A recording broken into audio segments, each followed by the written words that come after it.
For over 60 years, the ARC Alliance has been in your community, providing support and services for families and individuals with special needs. From birth through life, the ARC Alliance team of experts and specialists are here to find solutions to your needs.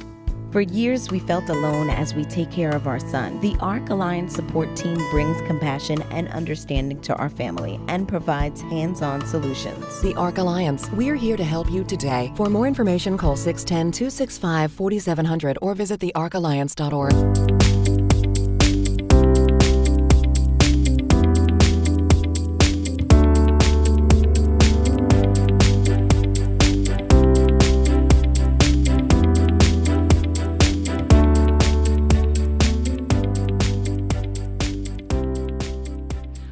And welcome to the ARC Alliance's Bridges in the Community. My name is Emma Hardacre, and I'm the events coordinator here at the ARC Alliance Foundation. Today, I will be your host, and we'll have a discussion with Paul Stengel, the CEO of the ARC Alliance. But before we begin, let me provide you with a few brief overviews of the ARC Alliance.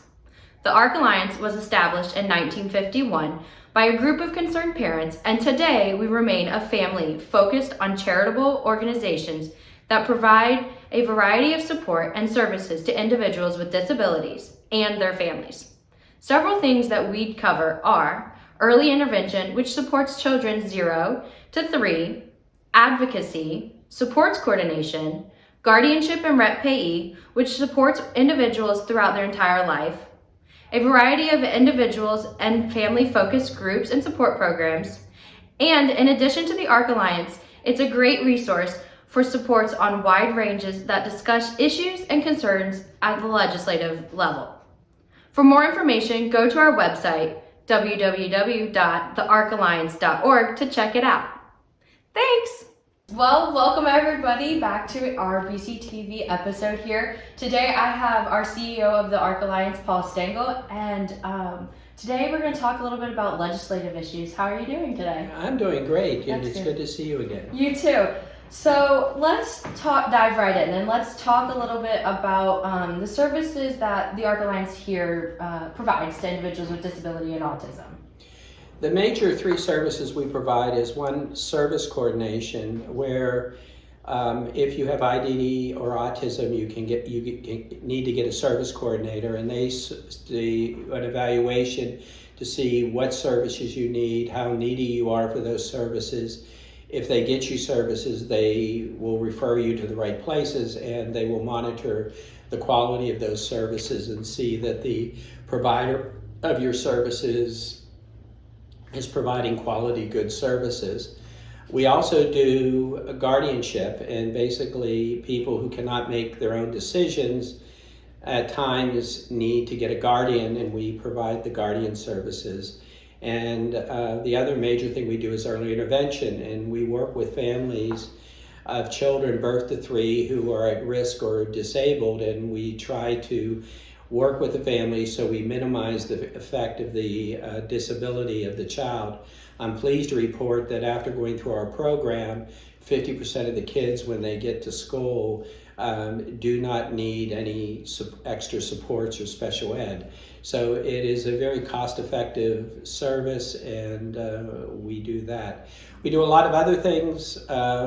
We try to educate legislators and families about legislation in the government. We do we do a lot of referrals where families will call us up and have a problem, and we'll help them through the problem. We also run some recreational activities. We did a breakfast with Santa and Frosty. So we try to have things for families. But again, the three major things we do are guardianship, which includes rep payee for people on Social Security who need help, service coordination, and early intervention for children birth to 3. So what are some topics that the ARC Alliance presents and talks to our legislator about, especially going into 2023 here? Well, we're sort of early process of developing our agenda. Every 2 years, all legislation dies and you start a new process. And we support a lot of bills, but we become active if the bill begins to move. So some of our priorities right now are to close institutions. There's probably, I'm guessing, about 800 people in institutions, and we need to bring those individuals home. The other major issue is to end the waiting list. We have a lot of families who are in really dire situations and they need support for their family member with disabilities, and we want to see that they get services. We're also been working on burden of proof legislation, which would require the school districts to be able to prove that they're providing an appropriate education for children with disabilities. And right now, if you have the burden to prove that, and it can be difficult, and we certainly think that the school districts, with the revenue they're getting, should be able to substantiate that they're providing not the greatest education in the world, but an appropriate education in the least restrictive environment. We also are spending a lot of time on funding issues. We would like to see an increase of funding from the federal government for community-based services. We would like the state to increase rates for the services they're providing.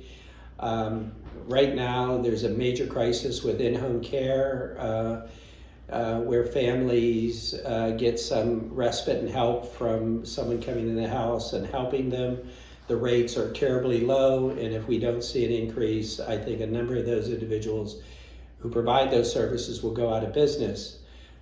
Frankly, we did get rate increases in early intervention and service coordination last year, but it was after 13 years of not having an increase.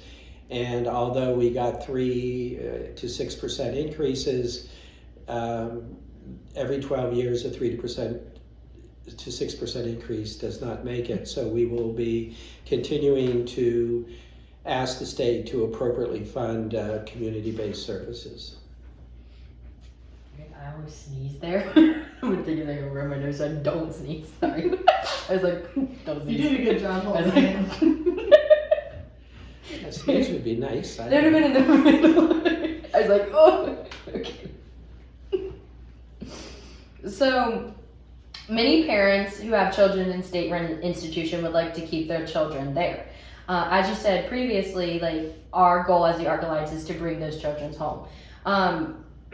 Why do you think that that's the best reason to bring them home and not leave them in a state-run institution?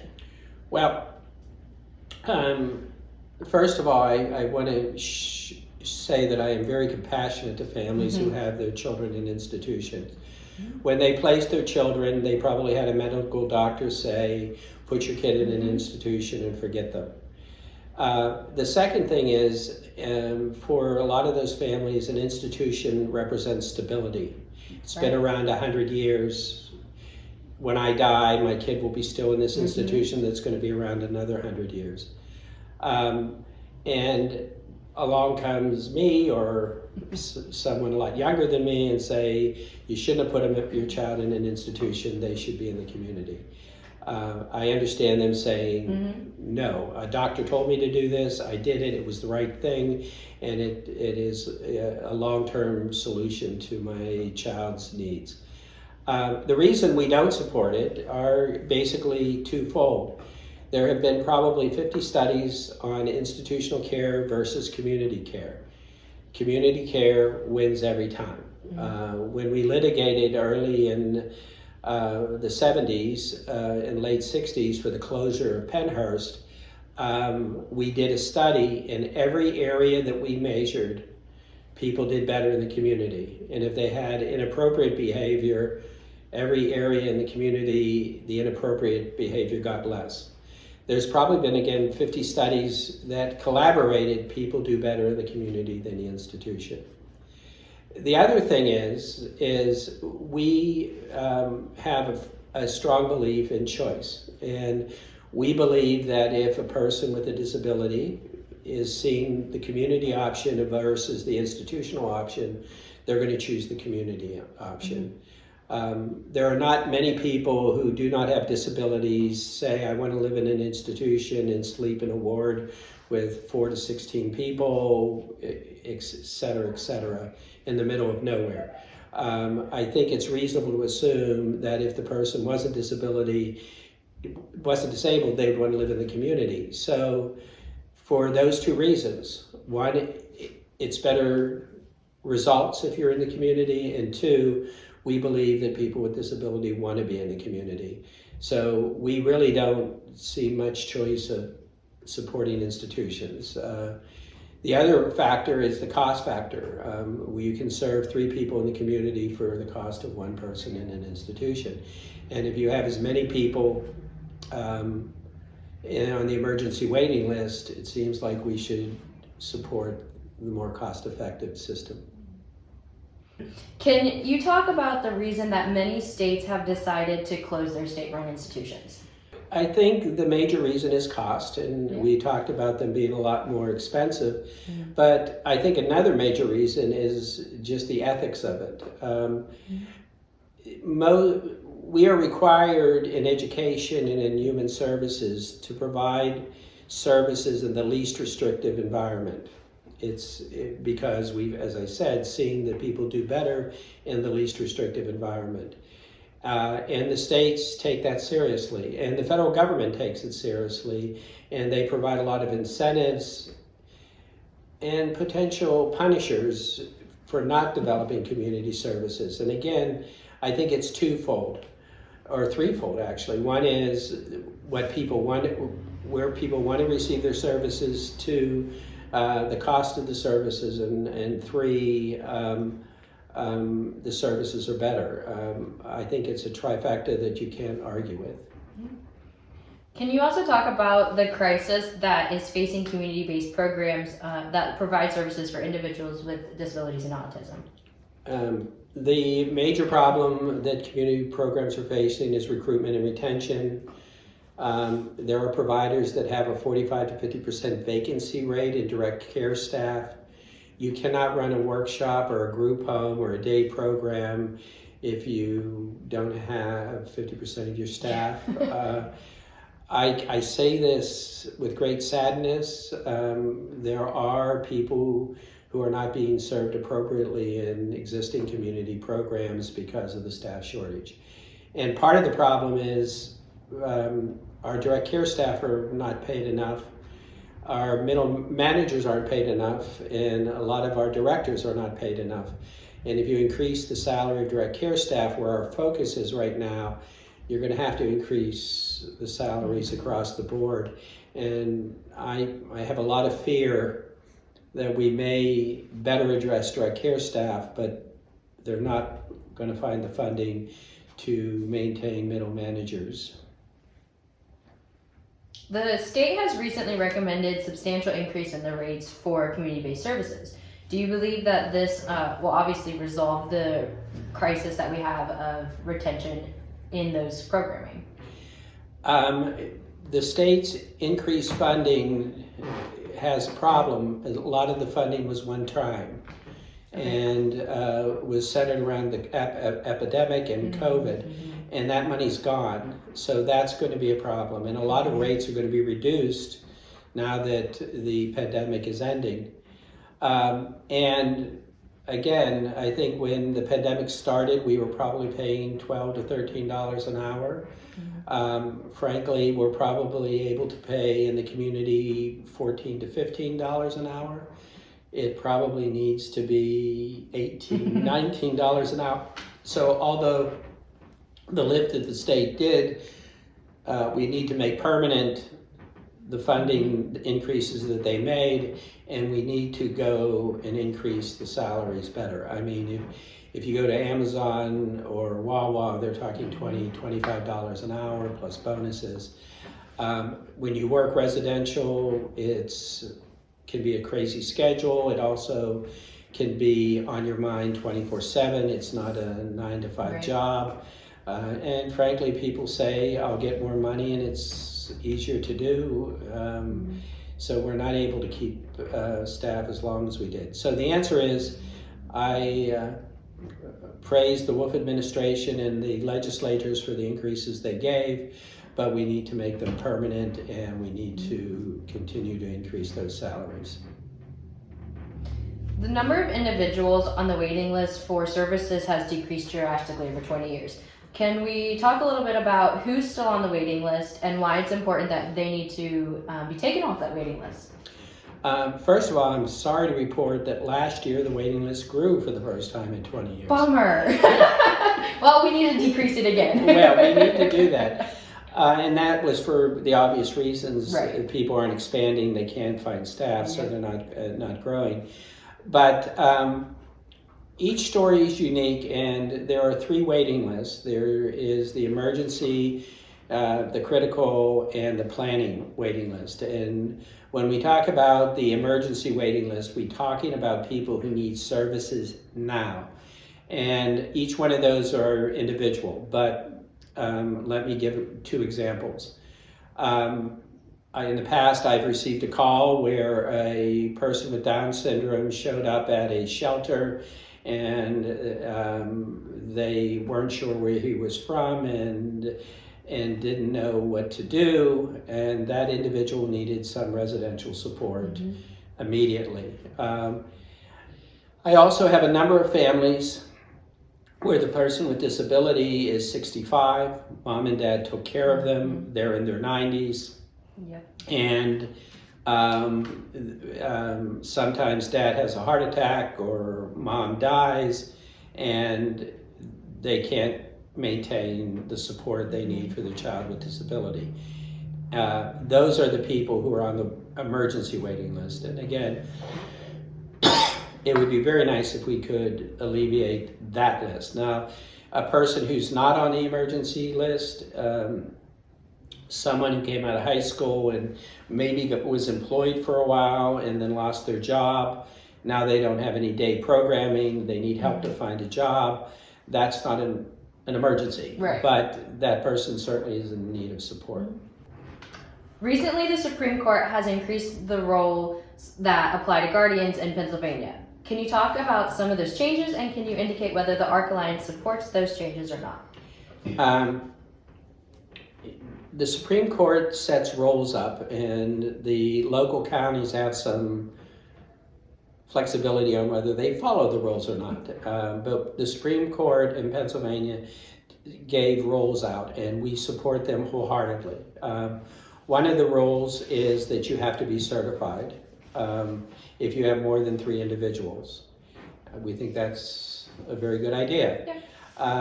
Another rule is that you have to do reporting on a statewide computer system, and you have to file yearly reports with the courts, which is good because the courts can look and see if you're handling the person's money well, how the person is doing. So we certainly supported that.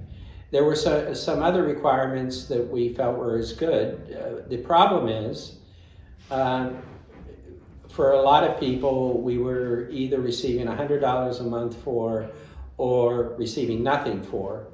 And to give more requirements without covering us for the cost of those requirements seemed unfair to me. But we were in a bad situation. Do you support what's right, or do you say you can't support it because of the funding? We supported it, and we hope sometime in the next few years that they address the funding issues. And one of the funding issues is if people are in the community or if they're on SSI and go into a nursing home, we don't get paid. And it's very hard to provide services if you don't get paid. So in the past, we've shown $250,000 deficit in providing guardianship. That's a problem. And Pennsylvania has to figure out a way to provide funding for people to provide guardianship services for people who have no resources or not enough resources to pay for guardianship. And it's kind of bad because if we place someone in a nursing home, in a lot of cases we can get a fee, but if we keep them in the community, we can't. The state indicates we want people to stay in the community, but there's a funding incentive, not a big one, but a little one, to put people in institutions, nursing homes. So it's going to be a challenge, but to answer your question, the Supreme Court took a number of steps that we felt were very important in guaranteeing the safety and the quality of guardianship services in Pennsylvania. What effects does personal phone calls and stories given to legislators have on getting them to kind of lean our way with problems and issues that we want to address? It is the way we convince legislators to increase funding. We can't afford to pay lobbyists, and we can't afford large donation to campaigns or PACs. But I can tell you, legislators generally get elected because they want to do good. And when they hear the stories and get the calls from families, it has a major effect. And again, if you don't have a particular story to tell, the call is important. Mm-hmm. They count calls. And personal stories can be very meaningful. And when legislators understand what the needs of individuals with IDD are, I have never heard any of them say this isn't something we want to fund. They generally support us. So again, I hope that everybody who's listening to this tapes call their legislator once a year, and once a year set up a meeting and go in and tell them the importance of community funding for their family member if they have one, or for a friend if they have one, or just for the cause. I am surprised the number of legislators who don't know anything about IDD and autism, and how many of them carry myths about people with IDD and autism. So those stories are extremely important. If individuals watching this broadcast want to join in our advocacy with supporting them and others with disabilities, how and what should they do to join in our support? Well, I think you should go to our webpage first. Mm-hmm. I think you should go to the ARCA PA webpage and ARCA US and write letters of on issues that are addressed there if they interest you. We don't tell people what to write, but we give suggestions for sure. And if you want to be involved with the ARC, as I said, give me a call.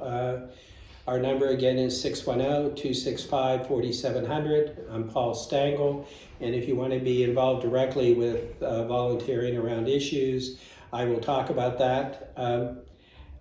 We don't have a lot of volunteer issues to work with an individual, but again, we have positions to help with our fundraising and with our legislative initiatives, etc. I would say one of the things you can do if you want to help us is go on our webpage and make a donation. When we're losing $250,000 in guardianship and rates don't go up for 13 years, we can use all the financial help that we can get. Several of your positions center around funding. Can you briefly discuss how the process in which the Commonwealth budget is finally approved? Well, the governor proposes a budget to the legislature on non-election years in February, and the state legislators are supposed to pass it by July 1st. The budgetary process is a year-long process. Governor Shapiro right now is working to get his budget out in March. But he will start the next year's planning is in July and August. So I would write a letter to the governor if you want funding from July to December, and from February to July, I'd be writing my legislators and saying, please increased funding. The ARC Alliance has been working for years on burden proof. Can you explain why this is important to the issue, why it's such an important issue for the ARC Alliance? Before 2025, in Pennsylvania, if you did not think your child with special education was getting an appropriate education, you could file for a hearing. And at that hearing, the state had to prove that the school district had to prove that they were providing an appropriate education. In 2025, the Supreme Court said that the individual who's filing for the hearing has the burden of proof of whether the education was appropriate or not. The difficulty is usually the parent is filing for the hearing and they're going up against a school district who has psychologists, teachers, speech therapists, aides, principals, vice principals, and attorneys galore, and they have to prove that the school district is not doing an appropriate education, and the only resource they have for finding out is their child with disability. That's their reporter in a lot of cases. Again, the Supreme Court said when they made that decision that the states could decide that the burden was on the school district. So really creative states like West Virginia, New York, Maryland, Delaware, New Jersey all said the school district in a due process hearing has to prove that they are educating the child appropriate. The school district has the burden. Pennsylvania has not. I find that shameful to some degree. The problem with filing a hearing is attorney fees can be extremely expensive. And if you have the burden, you then need probably expert witnesses and big attorney fees. It's certainly a lot less expensive for families if the school district has to prove the burden. And the problem is with due process in Pennsylvania, if you don't have money, it's virtually impossible to go through the hearing process. So if you're a single mom with 4 children, one with disability, and you go to an attorney, it's quite likely he may say, if you want me to file this case, I need a $5,000 deposit. So with the burden of proof being on the family, I think it is a real problem for poor families. They are not getting access to an appeal process. And again, I think all of the states bordering Pennsylvania have decided that the school district should have the burden. They're getting paid a lot of money. And again, they don't have to prove they're doing a great job. They just have to prove they're doing an appropriate job, which usually means meeting the goals in the IEP, and the goals that they wrote they need to meet. It's not really a complicated situation. So we are very passionate about this, and hopefully it will get passed. The problem is the school districts say, oh, it's going to cost us more money to show if we have the burden, and it's going to cost you more money if you have to show you're appropriately educating children. It's beyond me. But we will continue to advocate for the burden being shifted back to the school district. Can you tell us a little bit about your experience working in community programs with people with disabilities? It has been wonderful to see people leave institutions and go into the community and just blossom. Mm-hmm. It has also been great seeing adults leave their family to live on their own or in a group home and just blossom. I had a child that I actually worked with when I was working residentially in a group home, and he was able to do so many things. And when we first had his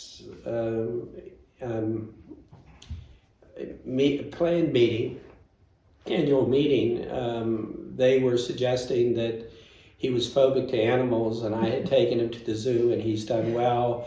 They suggested he couldn't touch a screwdriver, and I had him cutting the grass.